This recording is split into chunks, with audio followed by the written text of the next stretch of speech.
Okay, so picture this. The last apostle has died, and the first Christian emperor is still centuries away. In that gap, from about 100 to 325 AD, this brand new faith is fighting for its life. It's facing this huge two-front war. How do you survive in an empire that literally wants you erased? And how do you even figure out who you are when everyone has a different idea? This is the story of how Christianity was forged in fire. I mean, just let that sink in for a second. This one little sentence from the church father Tertullian says it all. It is not lawful for you to exist. Think about what that means. It's not, hey, you can't worship this way or you broke a rule. No, it's you as a person, as a Christian, are illegal. Your very identity was a crime punishable by death. It was an act of rebellion just to be. So here's how we're going to break this down. First, we'll look at the external threat in A Faith Outlawed, the war against the Roman state. Then we dive into the internal chaos with A Battle for the Soul.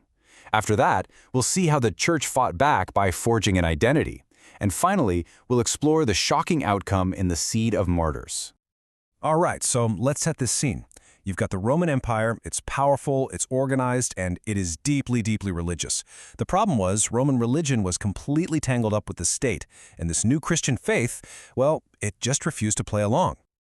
You know, the stuff they accused Christians of was, well, it was wild. They were called atheists, can you believe it? Because they wouldn't worship the Roman gods, which to a Roman was just insane and dangerous. Then you had these awful rumors spreading that they were having orgies and practicing cannibalism because they talked about love feasts and eating the body and blood of Christ. But the really serious charges were about tradition and loyalty. In a society that valued history above all else, abandoning your ancestors' gods was a huge offense. And refusing to burn a tiny pinch of incense for the emperor, that wasn't just rude, that was treason. And this is the part you really got to get to understand the Roman mindset. For them, religion wasn't a private choice you made on a weekend. It was public infrastructure. It's like they believed they had a contract with the gods, the Pax Diorum. We honor you, and you keep the empire safe and prosperous. So when the Christians came along and said, no, we're not participating, in the Roman mind, they were putting the entire empire at risk. They were breaking the contract. So what did Rome do? Well, the response was brutal. And it wasn't some constant, non-stop persecution. It was more like a series of terrifying waves that got worse over time. At first, it was kind of local and random. Under an emperor like Trajan, a bishop might get arrested and sent to the lions. Under Marcus Aurelius, you see these horrible flare-ups in places like Gaul. But then, in 250, Emperor Decius changes the game. He launches the first ever empire-wide persecution, forcing everyone to get a certificate proving they'd sacrificed. And then came the big one, the Great Persecution under Diocletian in 303. This was it, the final, all-out, most vicious attempt to completely wipe Christianity off the face of the earth. But, as if fighting the entire Roman Empire wasn't enough, an even bigger threat might have been coming from inside the church itself. Christians weren't just fighting Rome for survival, they were fighting each other over what it even meant to be Christian. So you have to ask, what if the real question wasn't just, will Christianity survive, but which Christianity will survive? See, back then, there wasn't one New Testament you could just go by. There was no single official creed. What you had was this chaotic, buzzing marketplace of ideas, with all these different teachers popping up, claiming they had the real secret teachings of Jesus. And the main contender, the biggest rival on the inside, was this whole movement we now call Gnosticism. Now, this wasn't a single organized church.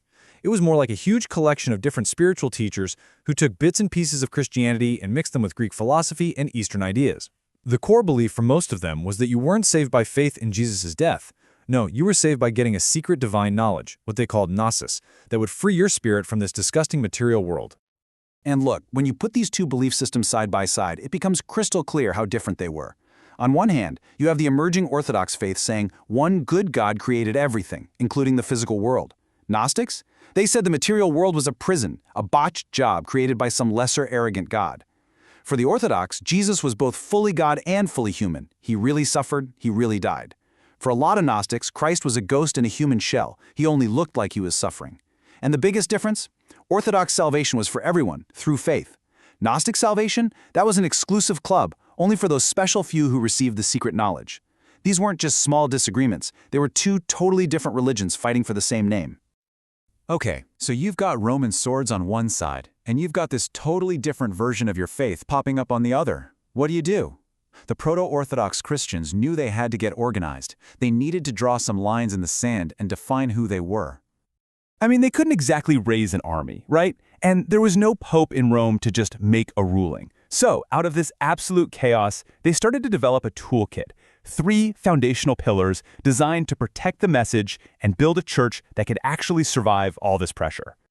And what they came up with were these 3 interconnected ideas: apostolic succession, which was all about authority; the rule of faith, which defined what they believed; and the canon of Scripture, which locked down their sacred texts. Together, these 3 would become the bedrock of the Catholic or universal church. So, how did this whole system actually work? Let's break it down. Apostolic succession gave them a clear line of command. Bishops could say, look, I was taught by someone who was taught by someone who was taught by an apostle. We're the guardians of the original message.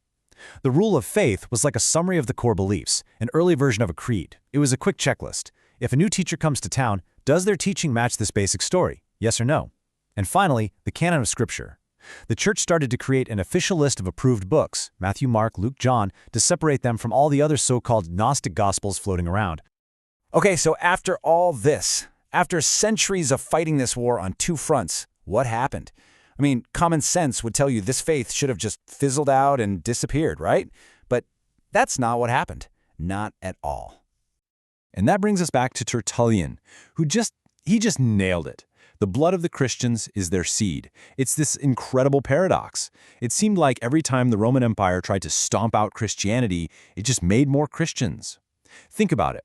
Watching your neighbor, a mother, a soldier, a slave, willingly and bravely die for their belief, that makes you ask some serious questions. It became the most powerful advertisement the church ever had. And this chart really just lays it all out, doesn't it? It's a reality that shouldn't make sense. Pressure from the state? Through the roof. Confusion and division from within? Absolutely. And yet, that third bar, the Christian population, it just keeps going up and up and up. And it gets even crazier.